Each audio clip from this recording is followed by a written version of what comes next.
Evening, everybody.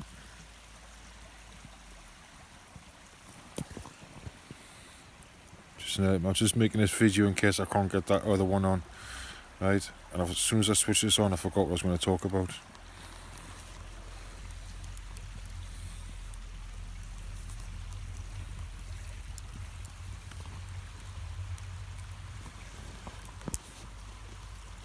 Just use those posts there as a bit of a heat wall. If those logs dry out, they dry out.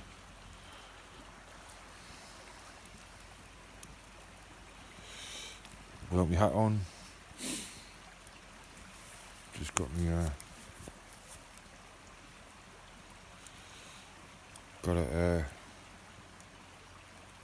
short sleeve base layer on. You know, one of those like climate t-shirts or whatever they're called now, like a Wigan t-shirt type thing. It's not wool. You know, when those, like, you know what I'm talking about, the nylon-y things. It just happens because I got a free t-shirt, so I've got to try out the DD Hammocks t-shirt. I got it for nothing. It's alright. Fits. Blue fleece over the top of that, so it's just like a fast t-shirt. That fleece top, it's dead lightweight, but it's quite, you know, it's warm. Jumper. Jumper.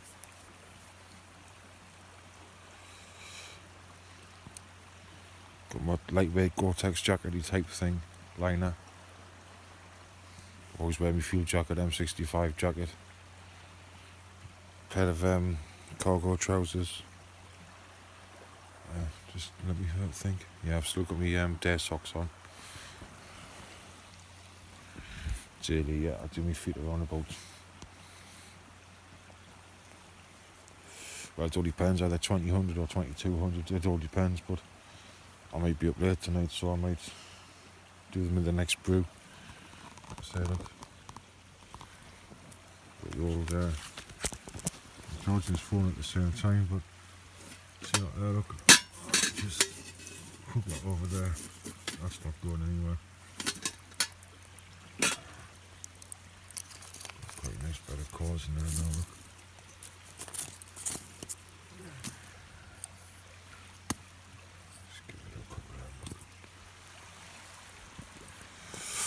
Nice bit of calls. Still haven't got anything to eat yet. I'm just quite happy sitting.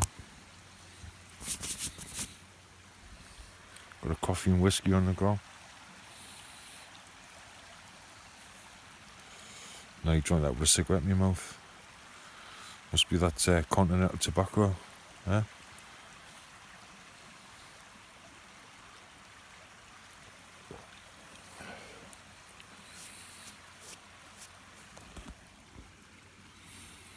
Still got my gaiters on. Gaiters are quite handy. Bit of kit, you know what I mean? Often overlooked. The keep a lot of heat in.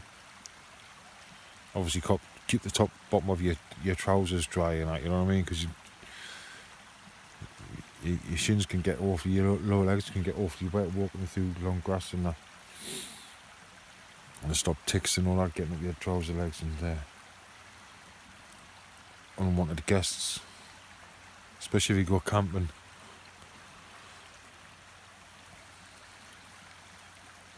It's camping though, isn't it? Or bivouacking or whatever.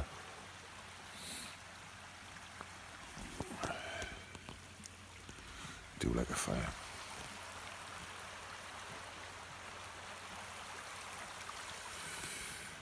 Do like a fire. How quiet it is.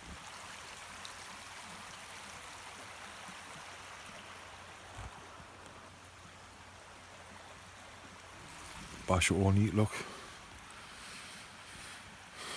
That's a long life shopping bag thing. That wouldn't be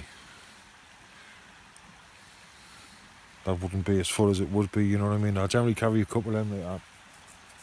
To tell you the truth, I carry one and I use it as a fridge bag. Like if I put my fresh milk, I put my fresh milk in a carrier bag, plastic carrier bag, curl that up and then put it in one of those bigger bags. Just try to keep the temperature in a bit.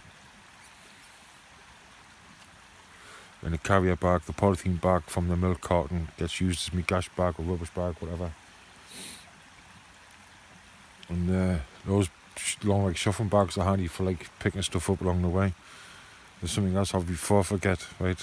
And the other one is say like if I was somewhere where I had a bag intact my waist, I'd put all my waste in, obviously separate bags and then in another bag, but then in that bag there's nothing worse than a high-speed blowout.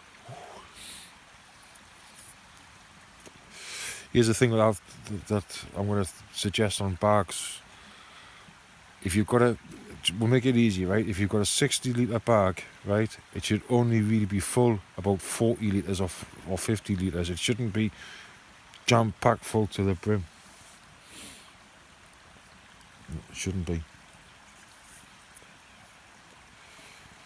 In case you've got to get stuff on the way or supplies or whatever, extra food and that. But I think rule of thumb is a third of your sleeping system, which is your sleeping bag or whatever, which is about right. When I first come out, I generally just put me whatever I'm sleeping in that night, whatever I've chosen, obviously inside a wet bag, dry bag. But I won't fold it or whatever. It'll be all, just shoved in the bottom. I do that quite often actually. When I used to carry a Bergen, I've still got a Bergen. It's all right, the Bergen. But I'm told it doesn't fit me properly, and that's part of the reason why I get my back problems, bad fitting Bergens, just not fit me properly and putting a lot of pressure on my lower back. So I had a bit of a back issue before. I had a bit of an accident. I've had a couple of accidents that have hurt me back. One of them was quite bad, and the one that not lots long ago about is just aggravated the buggy out of all the injuries, and it's gone now. They sent me for an emergency X-ray. I was struggling to get into the toilet and that. And at first they thought it was because of my back, like. So I had to sign a consent form because apparently you get quite a dose on the X-ray for your back. So I had an emergency X-ray. I'd seen the doctor. Say for argument's sake, because it was just a couple of hours later. Say if I seen the doctor at 12 o'clock, which was I think it was about right. I was in hospital for 1:30 having an X-ray. And after from that X-ray, I had to go and get a scan, an MRI scan, and that's when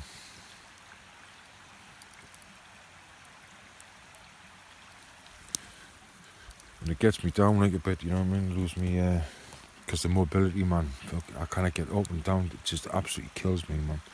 And like I say, any weight on my back, just, and what I find is either going uphill or downhill, doesn't matter if I'm carrying weight or not, that absolutely, it's painful. So I struggle a bit when I get out, you know what I mean? But I can get a signal here, and a couple of little text message chats from the missus, like, you know what I mean? Well, hang on.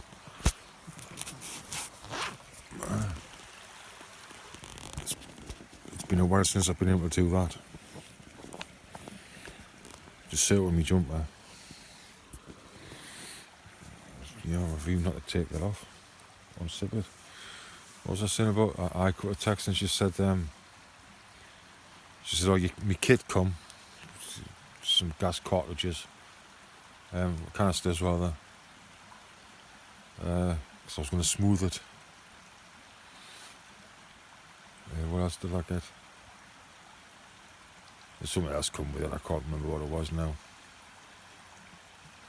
Some peripheral. And she said, my treats come for you. I said, oh, what's that? She says, you'll have to wait and see till tomorrow now. She says, but you could have done with it tonight, so.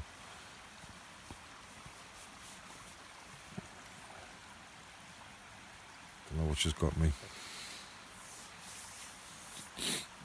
But she said it's to do with luxury.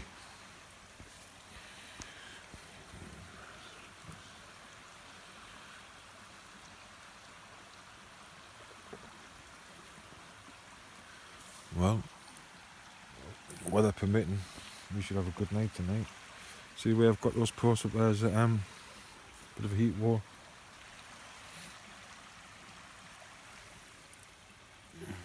See what I'm saying about the kindling?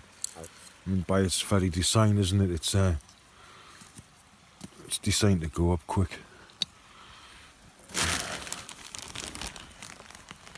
Right. You see? Same one.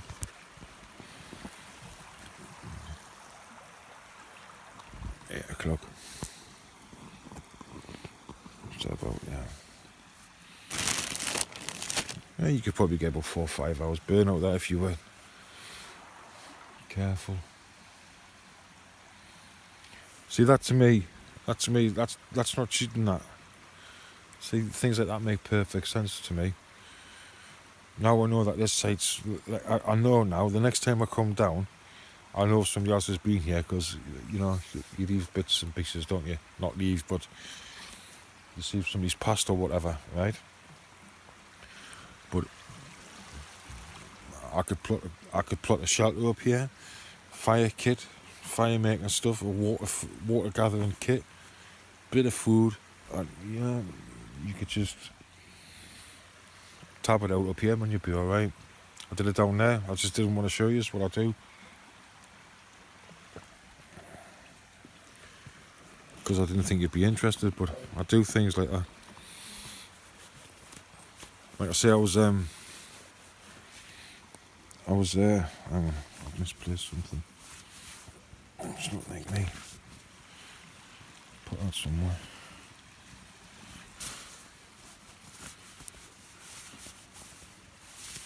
Now, where did I put that?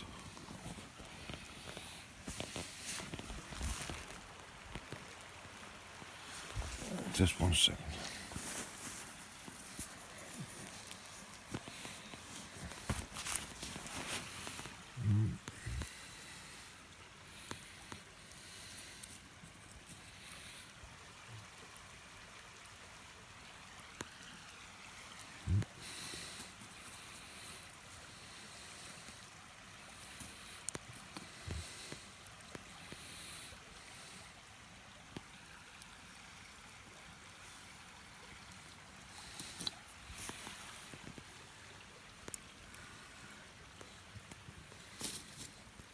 We've left that a bit too long, lads and lasses. Bloody torch.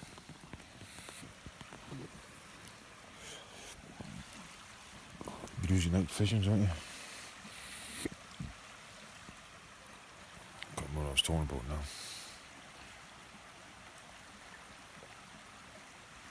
Yeah, I just didn't think you'd be interested in what I hide up. I say down that picnic area, that's why I kept going back, just to see how heavily used it was. And every time I went back, somebody else had been there. Well, I pitched that tent that time, and then I moved that, because I pitched that, what was I out in? I can't remember, some TP tent or whatever it was I was out in. I pitched that twice.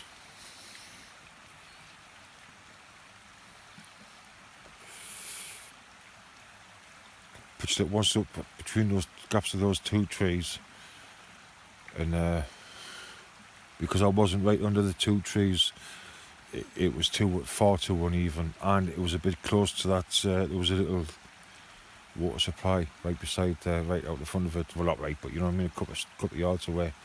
I just thought, well, if the rain picks up, that could, because it was boggy. It's dry where I was, but boggy not far off. So rather than take a chance, I just moved down where I was in that flat bit. But it's down that picnic area gets used, so I was humming and hawing whether to hide something up there, even though the test area is